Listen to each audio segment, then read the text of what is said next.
le Crypto Daily. Mon nom est Benjamin Cohen. Et vous êtes bien sur les interviews du Crypto Daily. L'interview est claire, en 15 minutes chaque samedi. Découvrez un membre de l'écosystème Web3, ses projets, ses envies et bien sûr, la vision du futur.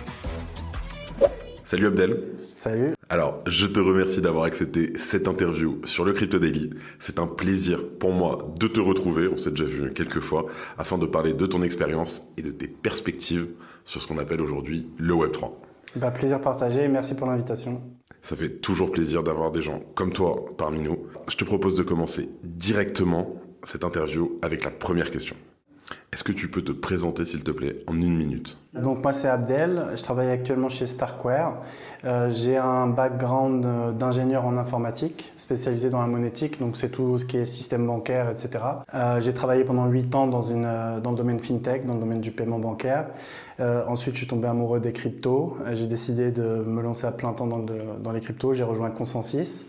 J'ai travaillé pendant 3 ans et demi en tant que Ethereum Core développeur. Ensuite, j'ai fait un petit tour sur l'écosystème Cosmos et Ethereum me manquait, je suis revenu et là, je travaille actuellement chez Starkware.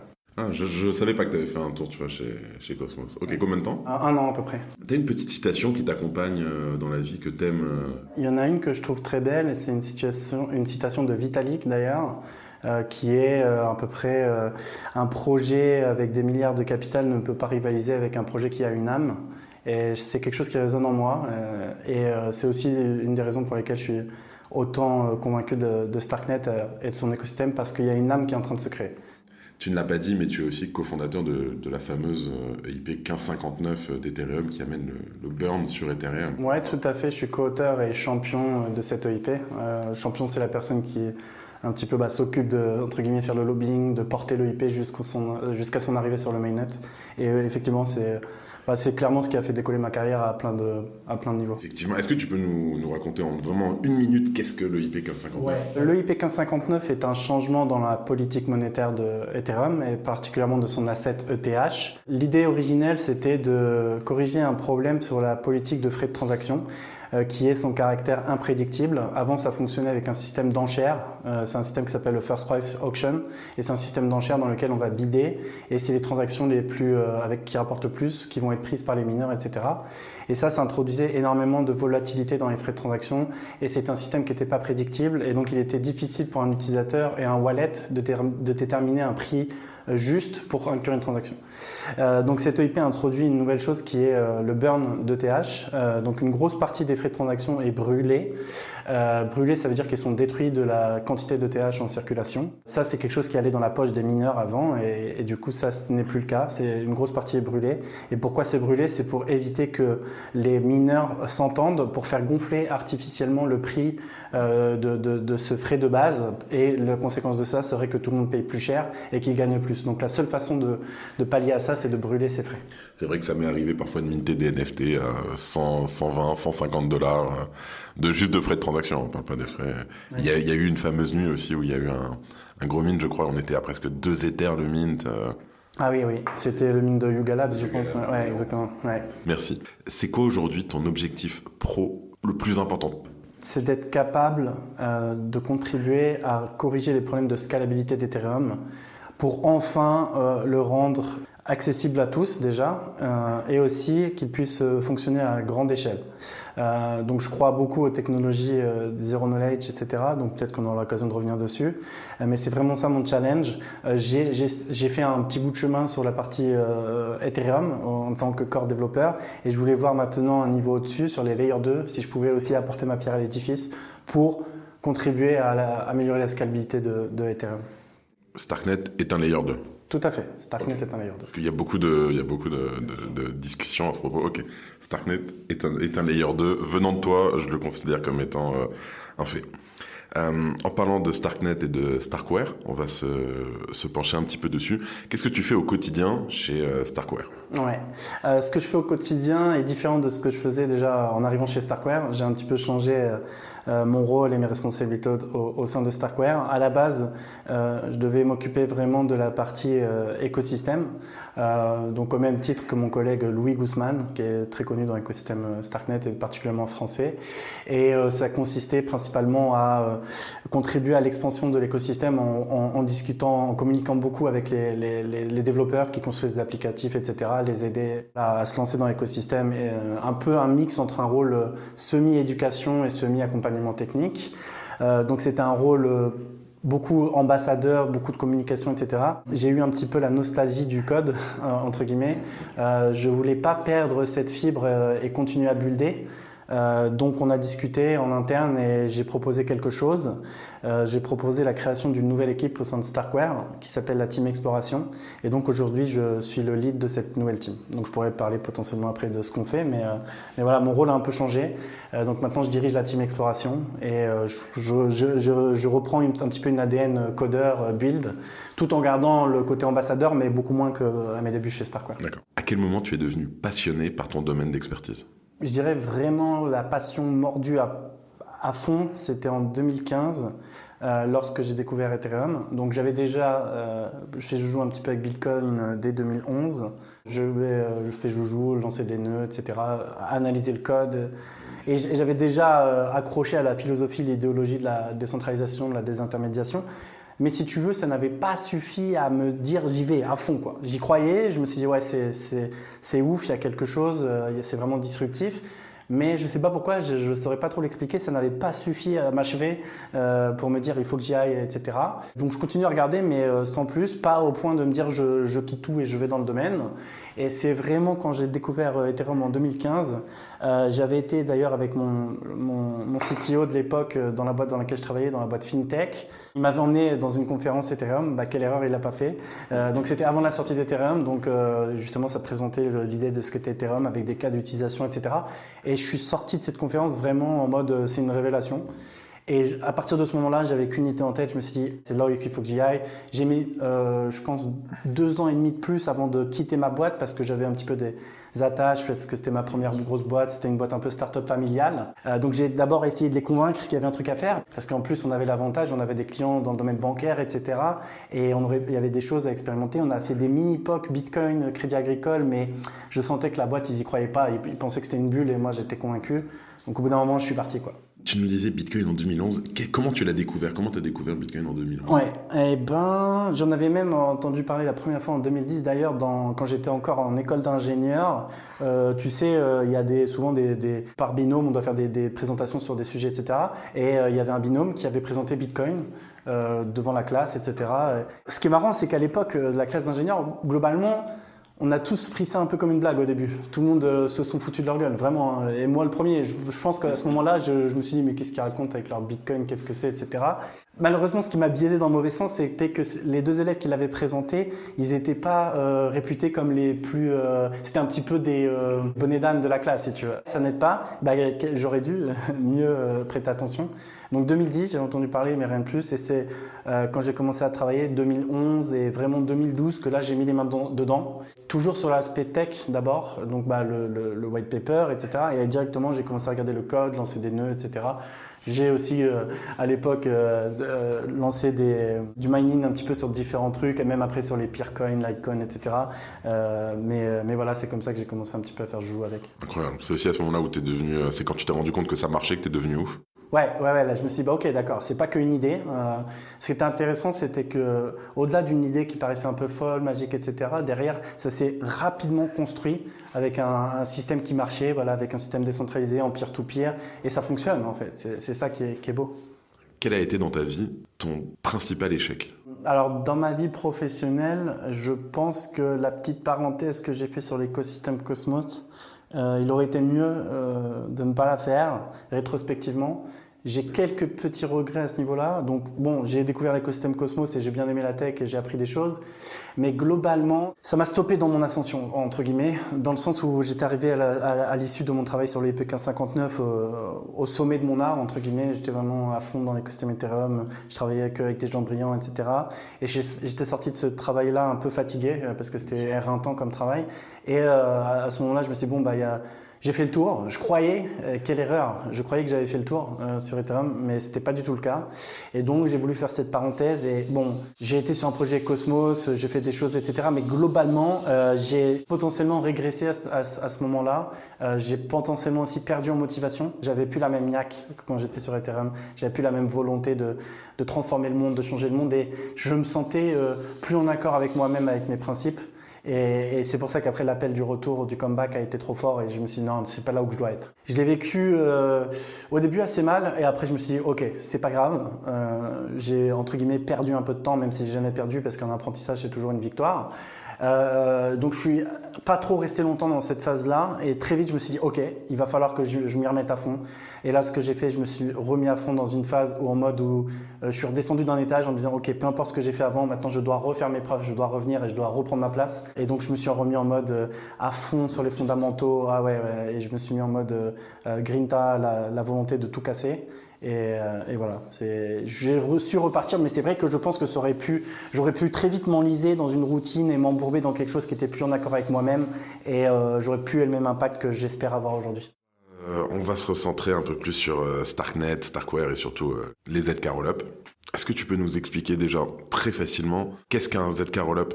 Pour définir ce qu'est un ZK Rollup, je vais essayer d'expliquer ce qu'il essaye à quel problème il essaye de répondre. Le problème qu'on a aujourd'hui sur Ethereum et globalement sur n'importe quel layer 1, c'est que vous avez un espace de bloc et une capacité de transaction qui va être limitée. Peu importe ce que vous pouvez faire, au bout d'un moment, vous allez être limité. Il y a des layers 1 qui tentent des techniques, qui font des sacrifices sur la décentralisation ou la sécurité et qui tentent des approches pour booster le niveau de capacité. Donc, par exemple, Solana, c'est l'approche qu'ils font. Moi, je suis pas du tout fan de cette approche parce que je considère que il y a des points fondamentaux sur lesquels on n'a pas le droit de faire de compromis parce qu'en fait, ça revient à annihiler totalement l'intérêt de tout ce qu'on essaye de construire à la base. C'est exactement le trilemme des blockchains. Donc, pour le rappeler, il y a la décentralisation, la sécurité et la scalabilité. La scalabilité pêche aujourd'hui sur les layers 1. Il y a certains qui essayent de faire des compromis sur la décentralisation et la sécurité pour pallier à ça. Moi, c'est pas l'approche à laquelle je crois. Donc, on va essayer de déporter cette scalabilité sur une autre couche. Et c'est là qu'on va commencer à parler de Layer 2. Layer 2, c'est vrai que c'est un terme qui a été très mal utilisé et qui a apporté beaucoup de confusion. Des gens volontairement se sont accaparés et sont servis de ça comme un argument marketing. C'est par exemple le cas de Polygon qui en réalité a fait une sidechain. Donc une sidechain, ce n'est pas un Layer 2. Et en fait, si tu veux, une sidechain, c'est une chaîne qui est complètement indépendante et qui va avoir sa propre sécurité, etc. Un Layer 2, c'est pas ça. Un Layer 2, il va s'occuper de la couche de scalabilité, mais en héritant des propriétés de décentralisation et de sécurité du Layer 1. Et c'est ce qui fait que ça peut marcher, parce qu'en fait, faire une sidechain, plus ou moins globalement, pour résumer, c'est l'équivalent d'un alt Layer 1. En fait, Polygon en mode sidechain, c'est pas mieux qu'un Solana ou c'est pas mieux qu'un autre alt Layer 1. C'est la question que j'allais te poser. Est-ce que Polygon est une sidechain ou un Layer 2 ? Polygon, dans sa version actuelle, n'est pas un Layer 2. Ça, c'est très clair. Il faut être très catégorique. C'est une sidechain. En revanche, ils ont fait l'acquisition de plusieurs équipes qui travaillent sur des ZK Rollup et ils sont en train de travailler sur les fameux ZKVM. Ils en ont plusieurs variantes. Ils ont fait la stratégie qui a été maligne rétrospectivement de lancer leur sidechain parce que c'était facile à l'époque. Ils savaient qu'il y avait des compromis, mais ils se sont dit on y va quand même. Qu'est-ce qu'ils ont fait en attendant ? Ils ont onboardé des users, ils ont lancé un token qui a gonflé en market cap, ce qui leur a donné de l'argent pour après faire l'acquisition de projets. Et en fait, après, ils ont fait une acquisition de plusieurs projets pour rattraper les 3 ans de R&D qu'ils avaient perdus. Et de très gros partenariats. Et de très gros partenariats, ouais. Sur la partie business développement, ils sont extrêmement forts, très très forts. Mastercard, Starbucks, que Disney, que des gros noms. Ils sont très très forts là-dessus. Mais moi, globalement, cette approche-là que j'estime trop de marketing, c'est pas ce qui me correspond le plus. Je dis, le marketing, ça reste important, bien sûr, mais il faut pas que ça soit l'élément principal, l'élément fondamental. Donc un ZK Rollup, qu'est-ce qu'il va essayer de faire ? Comment on va corriger les problèmes de scalabilité ? En fait, l'idée, c'est de se dire, on va déporter l'exécution des transactions sur un layer 2. Et la technologie des Zero Knowledge Proof permet, en fait, si vous voulez, le principe, c'est de batcher, donc rassembler plein de transactions, de les exécuter, de générer une preuve de cette exécution. Et ensuite, on va l'envoyer sur le layer 1. Et le layer 1 va être capable de vérifier cette preuve. Donc, quand on parle de preuve, on parle d'une preuve mathématique qui est donc inviolable. Et là où c'est fort, la puissance de la scalabilité, c'est que Ethereum n'a pas besoin de réexécuter toutes les transactions qui sont passées sur le layer 2. Il a juste à vérifier la preuve de l'exécution, par exemple, de 1 million de transactions.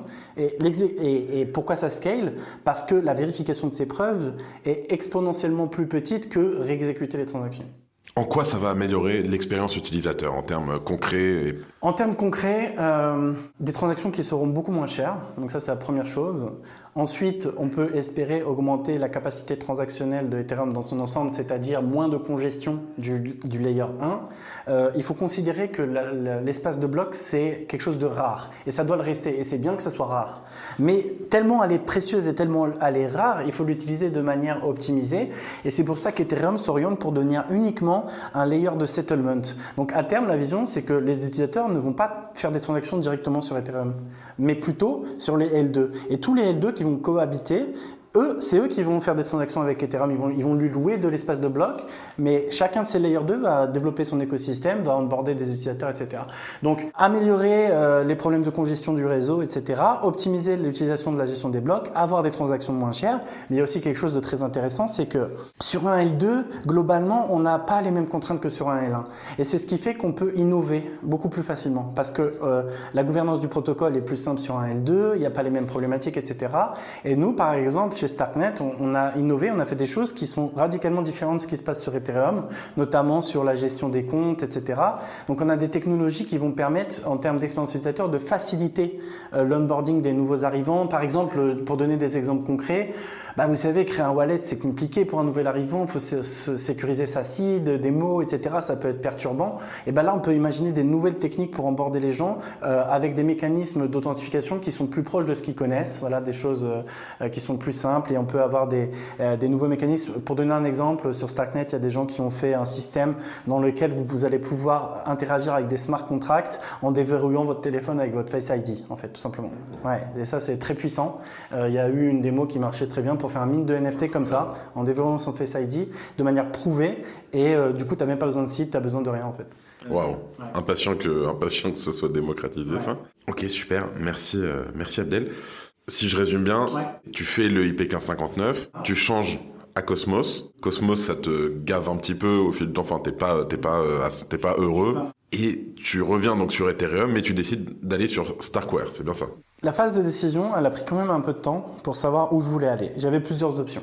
Soit j'essayais de revenir sur la partie Ethereum au niveau du layer 1 lui-même, mais je me suis dit, je vais explorer les L2. Et à ce moment-là, j'ai fait une phase qui a duré 1 mois et demi, presque 2 mois, pour faire une analyse complète de toutes les solutions de layer 2 qui existaient. Donc à ce moment-là, justement, j'ai analysé tout ce qui existait, donc Polygon, les State Channel, Plasma, les Optimistic Rollup, les ZK Rollup, etc.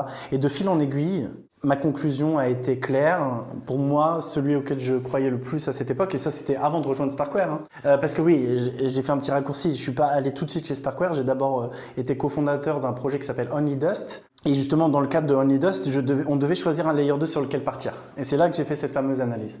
Et ma conclusion a été claire et sans appel. Starknet, c'était le plus prometteur. Donc pourquoi Starkware ? Globalement, déjà, l'excellence technique. Voilà, c'est déjà, si je dois garder un seul truc sur Starkware, c'est l'excellence technique. Je n'avais jamais vu ça, une telle excellence technique, une approche aussi très scientifique, très académique, etc. Cairo, ça a fini de m'achever quand j'ai compris la puissance de Cairo. En fait, justement, ça a été presque le dernier frein, mais une fois que tu enlèves ce frein, ça a tout changé. Pourquoi ça peut paraître comme un frein ? Parce qu'en fait, Starknet, à la différence de tous nos compétiteurs, quasiment, on n'est pas une ZKVM, ça veut dire qu'on n'est pas compatible avec les smart contracts d'Ethereum. Et donc ça, c'est un potentiel le gros frein parce que ça fait peur. Tu te dis notamment, par exemple, nous on avait recruté des développeurs en pensant qu'ils allaient faire du Solidity pour coder des smart contracts sur Ethereum. Mais en fait, si tu choisis Starknet, bah tu peux pas en fait faire ça. Donc ça m'a retenu au début, etc. Et après, de fil en aiguille, j'ai discuté aussi pas mal avec des personnes de Starkware. Et en fait, quand j'ai compris que ne pas être compatible avec l'EVM, ça veut aussi dire ne pas être limité par l'EVM, ça a changé radicalement mon schéma de pensée parce qu'en fait, je me suis dit, ok, d'une, on va pouvoir faire des choses qui sont optimisées dans un contexte d'un ZK Rollup parce que je ne vais pas rentrer dans le détail technique parce que c'est compliqué, mais en gros, une EVM, pour la transformer au ZK EVM, c'est extrêmement compliqué. Et si tu veux, tu pars toujours avec des boulets. En fait, tu vas être obligé de faire des sacrifices sur les performances de ton ZK Rollup si tu veux être compatible EVM. Et Starkware a pris la décision de se dire non. On accepte de ne pas être compatible avec l'EVM, mais par contre, on va faire un système qui va être optimisé pour un ZK Rollup, en fait. Et ça a du sens, cette approche. Et en plus, on n'est pas limité par l'héritage de l'EVM.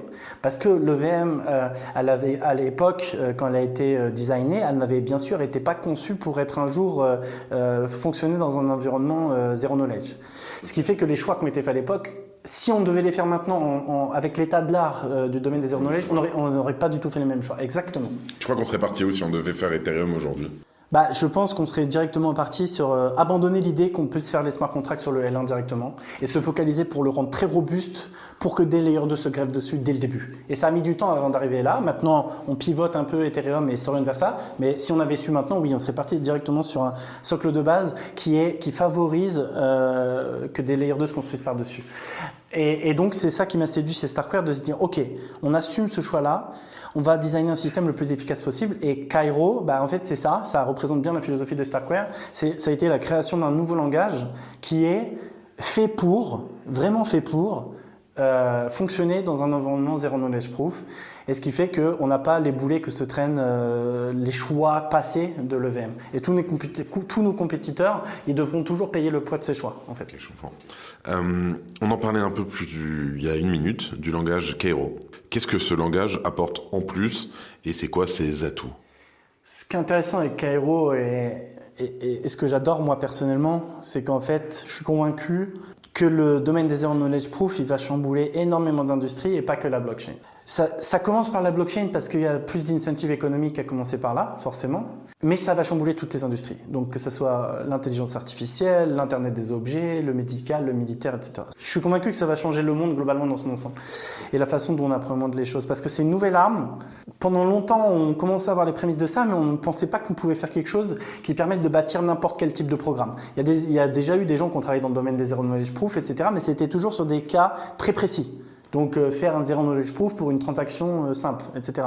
Cairo, c'est le premier langage dans l'histoire qui permet de créer n'importe quel programme et de le rendre prouvable. Et grâce à cette arme, vous pouvez imaginer plein de trucs. Par exemple, vous pouvez imaginer, un drone qui n'a pas beaucoup de ressources en mémoire, etc. Il ne peut pas faire des gros calculs, par exemple. Et là, ce qu'il pourrait faire, imaginez un drone militaire. Évidemment, tu veux pas faire confiance à qui que ce soit, c'est trop dangereux, par exemple. Et ben là, ce que tu pourrais faire, déléguer un calcul complexe à un prover qui va faire le calcul sur une tête de machine qui a énormément de puissance, etc. Il va te donner la preuve du résultat du calcul et le drone, avec peu de ressources, il pourra vérifier la preuve. Et en fait, par exemple, ça peut être le calcul d'une trajectoire pour se rendre chez l'ennemi, par exemple. Tu vois, ce genre de choses. Et pareil, dans la santé, ça va être extrêmement important parce que les normes en termes de santé sont drastiques, bien plus que celles du paiement. Et notamment, la privacy et la confidentialité, c'est quelque chose de très, très, très, très important. Et les zero knowledge proof, ça va permettre aussi de résoudre ça pour que des hôpitaux du monde entier puissent collaborer entre eux tout en respectant le secret médical. Donc ça, c'est quelque chose de très puissant et on parle de quelque chose qui va littéralement sauver des vies. Donc j'ai un exemple en tête, c'est un projet sur lequel j'avais commencé à travailler quand j'étais à Consensus et malheureusement, je suis extrêmement déçu qu'il n'a pas pu aboutir pour des mauvaises raisons en plus, je vais expliquer. Donc ce projet, en fait, il voulait utiliser ces genres de technologies pour résoudre le problème du transfert de reins. On est en 2018. À la base, quand je suis arrivé chez Consensus, donc j'ai dit j'étais Ethereum Core Dev, mais avant ça, pendant 6 mois, à Consensus, j'ai travaillé sur un projet qui s'appelait Hellhound. Et l'idée, c'était de faire une plateforme dans laquelle on va pouvoir faire du calcul, mais en respectant la privacy. Et pourquoi dans le domaine du transfert du rein, c'était important ? Par exemple, pour le problème du transfert de rein, vous pouvez voir quelqu'un de votre famille qui a besoin d'un rein. Vous voulez lui donner, mais vous n'êtes pas compatible. D'accord ? À l'autre bout de la planète, en Australie, disons, il y a le même cas. deux personnes de la famille, l'un veut donner à l'autre, mais ils sont pas compatibles. Et en fait, il se peut qu'en fait, vous pouvez faire une donation croisée. Et en fait, le problème aujourd'hui, c'est qu'on ne peut pas les détecter. Parce qu'avec cette étanchéité des données des hôpitaux, on ne peut pas la détecter. Et les normes font que c'est un problème qui n'est pas solvable. Or, avec un système comme ça, vous pouvez imaginer que la détection de ces donations croisées se fasse de manière privée et notifier uniquement les deux hôpitaux pour qu'ils organisent le transfert. Et donc, c'est quelque chose qui peut littéralement sauver des milliers de vies chaque année. Il y a des milliers de personnes chaque année qui meurent alors qu'ils pourraient être sauvés avec des donations croisées. Et ce projet, il a été arrêté malheureusement pour des mauvaises raisons. Donc, 2018, crash de l'ETH. À ce moment-là, Consensus était uniquement en fonds propres avec les fonds personnels de Joseph Lubin. Et Joseph Lubin, sa fortune était liée intrinsèquement à l'ETH. Et donc, l'ETH avait perdu 90% de sa valeur. Donc, il a dû prendre des choix drastiques et il a arrêté beaucoup de projets, notamment tous les projets qui étaient au stade de recherche et donc dont celui-là faisait partie. Il n'y avait pas de business encore à ce moment-là. Mais donc, je suis c'est un acte manqué et j'espère qu'un jour ce projet reverra le jour parce que maintenant les technologies d'aujourd'hui le permettent. Et tu vois, c'est aussi ça qui est intéressant. Les technologies sur lesquelles on travaille sont disruptives et vont changer la vie des gens, mais pas que sur l'aspect économique. C'est ça aussi qui m'a, au début, séduit sur Ethereum et peut-être pourquoi Bitcoin n'avait pas suffi à m'achever, c'est que le use case de paiement, etc., certes, c'est l'une des briques fondamentales de l'humanité, mais il y en a d'autres en fait qui mériteraient d'être décentralisés, des intermédiaires. Il y a trop d'acteurs centralisés qui ont un pouvoir anormal sur des éléments importants de notre vie. Et c'est pour ça qu'Ethereum, je me suis projeté encore plus sur tous les cas d'utilisation autres que le cas d'utilisation monétaire. Tu viens de répondre à ma question que je n'ai pas posée, Bitcoin ou Ether. Malgré tout, je pourrais pas dire aujourd'hui que je suis plus Ether que Bitcoin. En vrai, c'est un dilemme que j'ai personnellement. Alors, j'ai commencé très fort Ethereum. Je pense que dans le curseur, si je devrais placer, j'étais 90% Ethereum, 10% Bitcoin. Et c'est intéressant, c'est que plus j'ai avancé et plus j'avance aujourd'hui, le curseur a de plus en plus basculé pour Bitcoin. Non pas que mon intérêt pour Ethereum baissait, mais mon intérêt pour Bitcoin grandissait. Et au fur et à mesure que je creusais Ethereum, mon intérêt pour Bitcoin grandissait. Aussi parce que je conçois volontiers que Ethereum, bien sûr, n'est pas parfait dans sa version actuelle. Et il y a des choses critiquables, l'ICO, le pre-mine, il y a beaucoup de choses sur lesquelles je suis en accord avec les Bitcoin maximalistes. Pour autant, je pense quand même, j'ai encore espoir sur le fait qu'Ethereum puisse achever sa mission. Mais maintenant, si tu veux, mon curseur, il est à 50-50, vraiment. C'est pour ça que je me considère comme à la fois Bitcoin Maxi et Ethereum Maxi, parce que c'est vraiment ce que je pense. Ils ont trouvé un super terme sur la chaîne de nos amis du Grand Angle Crypto. Ils t'ont appelé Bithereum Maxi. Bithereum Maxi, ouais, tout à fait, ça m'a fait bien rire. Qu'on salue d'ailleurs. Ouais, on les salue. Et c'est vrai que ce terme m'a fait rire et il reflète bien ce que je pense. Donc je peux pas choisir, ma réponse c'est que je peux pas choisir. Je peux aussi dire, et j'ai pas peur de le dire, c'est que là j'ai dit que je crois encore qu'Ethereum peut arriver à achever sa mission, mais si ce n'est pas le cas, je sais où je vais après. Voilà, pour la faire simple. Dernière question, et là c'est plus une question perso que je vais te poser moi. Il y a quelques mois, j'ai entendu parler de Starknet qui pourrait apporter quelque chose à Bitcoin. Ouais, tout à fait. Alors, c'est intéressant comme question, il y a plusieurs éléments de réponse. Avant de dire que Starknet pourrait utiliser Bitcoin, il y a les Stark déjà, donc le système de proof Stark. On n'en a pas parlé, mais il y a Stark, il y a Cairo et il y a Starknet. Dans l'ordre de base. Donc les Stark, voilà, c'est le système de preuve, c'est la partie mathématique, voilà, pour la faire simple. Cairo, c'est un langage intelligent qui utilise cette partie mathématique. Et Starknet lui-même utilise Cairo pour le transformer en ZK Rollup, d'accord ? Okay. Mais on pourrait... Parce que en fait, pour utiliser Starknet, ça c'est le dernier chaînon manquant, on va dire, pour Bitcoin, ça serait de faire un ZK Rollup par-dessus Bitcoin. Mais ça, on n'y est pas encore et ça va être très compliqué. Et pas pour des raisons techniques en fait, c'est pour des raisons que ça impliquerait un changement dans Bitcoin. Voilà. Ouais, ça pique, c'est pas facile. C'est très compliqué. Par exemple, là, Ethereum, il peut vérifier les preuves mathématiques, Bitcoin, là, tout de suite, ne peut pas. Il faudrait le pimper pour lui rajouter la possibilité de vérifier. Vraiment, le problème, c'est les votes. Ouais. Et ça, chez Bitcoin, c'est connu d'ailleurs pour être long et difficile.